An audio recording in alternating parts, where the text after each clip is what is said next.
Hello दोस्तों। तो अपने थर्ड मॉड्यूल के लास्ट वीडियो में हम एक और बहुत ही इम्पोर्टेंट और बहुत ही पावरफुल फीचर के बारे में जानेंगे। उस फीचर का नाम है ग्रुप बाय फीचर। राइट।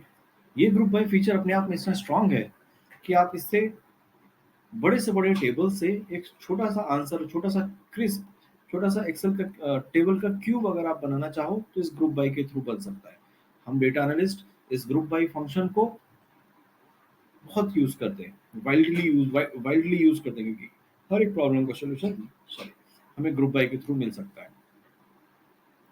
उसके लिए उसको पावर बीआई में कैसे इंप्लीमेंट करते हैं उसको जानने के लिए हम वापस से अपने पावर क्वेरी एडिटर पे लैंड करते हैं। और अगेन इस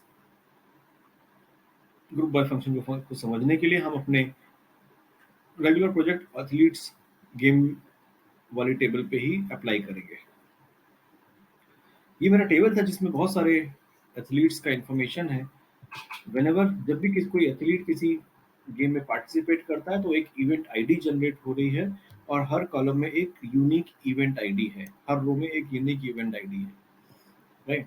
तो इसमें उस इवेंट का इवेंट आईडी, उसका नेम, उस एथलीट का जेंडर, उसका एज, उसका टीम, उसका name of country, year, season, city, sport, event, ये सब कुछ आ रहा है। लेट सपोज मैं चाहता हूँ कि किसी particular I I want a list, मैं एक लिस्ट चाहता हूँ, मैं एक टेबल चाहता हूँ जिसमें मैं चाहता हूँ कि कंट्री वाइज उस कंट्री का मिनिमम एज का जो एथलीट था वो क्या था। मैं हर कंट्री वाइज उसके एथलीट्स की जो मिनिमम एज है वो लेना चाहता हूँ। राइट। इसे सिंपल ग्रुप बाय का फंक का प्रॉब्लम है ये, जो ग्रुप बाय के थ्रू सॉल्व हो सकती है।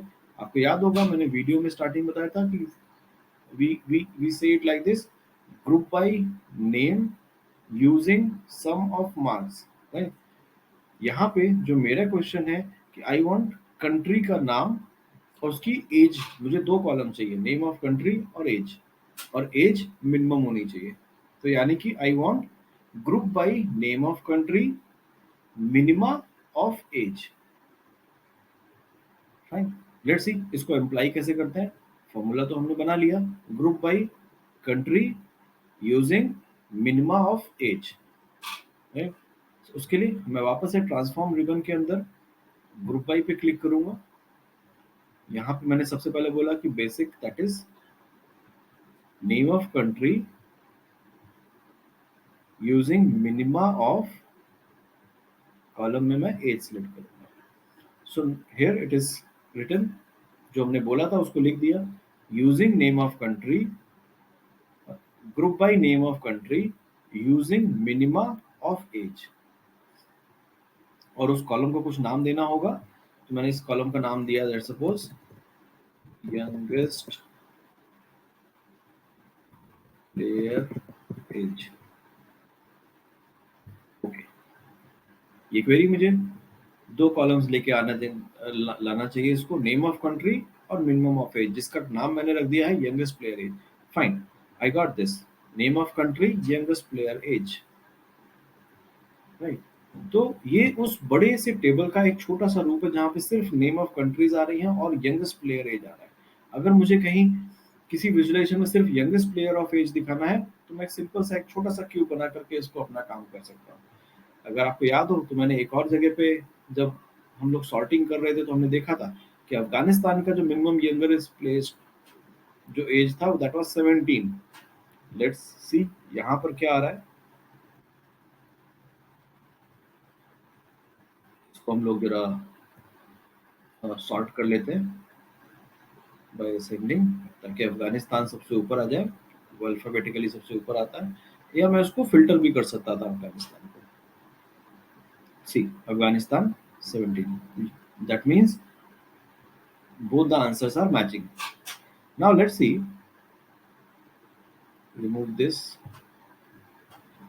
Now let's see कि कौन सा कंट्री है जिसका प्लेयर सबसे यंगेस्ट था। उसके लिए मुझे यंगेस्ट प्लेयर के लिए मैंने फिर से यहाँ पर अगर मैं असेंडिंग डालूंगा तो मुझे पता चलेगा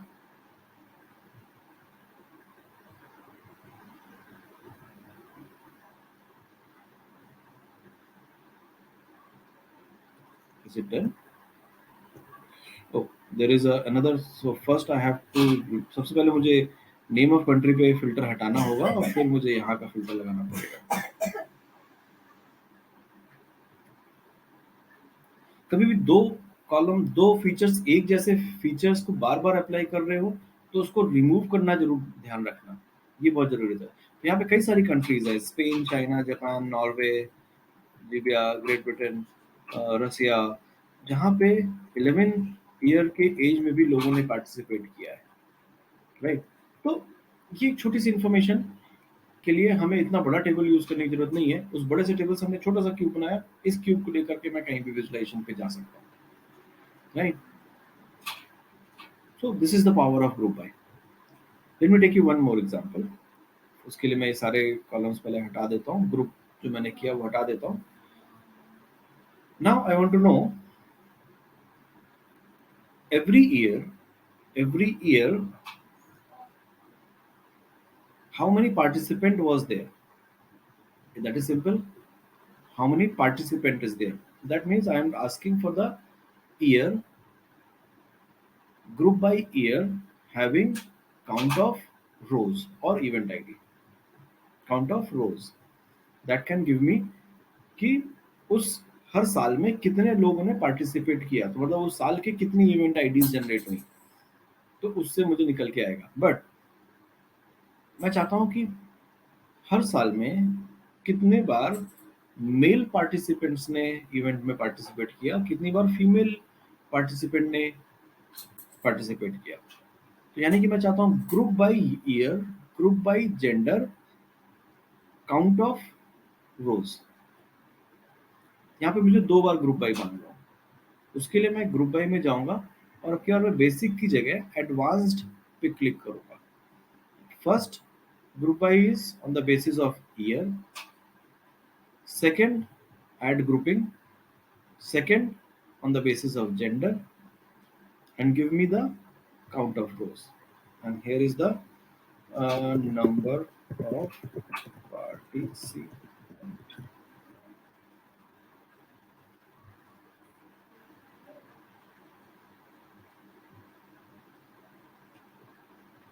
It should give me three columns. Yes, year, gender, and number of participants. Let me sort on the basis of year so that I can read it properly.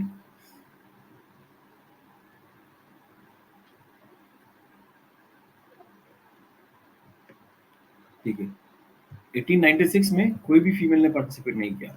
1900 में फीमेल ने 17 डिफरेंट इवेंट्स में participate किया। 1900 में 688 में इसमें, और 1904 में again केवल दो ही इवेंट्स में फीमेल का पार्टिसिपेशंस दिखाए, राइट। तो एक बड़े से डेटा से एक छोटा सा क्रिस्प इन्फॉर्मेशन मुझे यहाँ से दिख जाता है। अभी यहाँ पे अगर मैं देखना चाहूँ कि overall all the years gender wise participant का कितने थे, तो मैं फर्दर इसमें एक और ग्रुप बाय मार सकता हूँ इस टेबल के ऊपर। अब क्या, मैं ग्रुप बाय में जाऊंगा बेसिक में, क्योंकि अभी तो मुझे एक पे ही करना है। Gender wise count of rose, let's suppose मैंने नाम दिया टोटल पार्टिसिपेंट।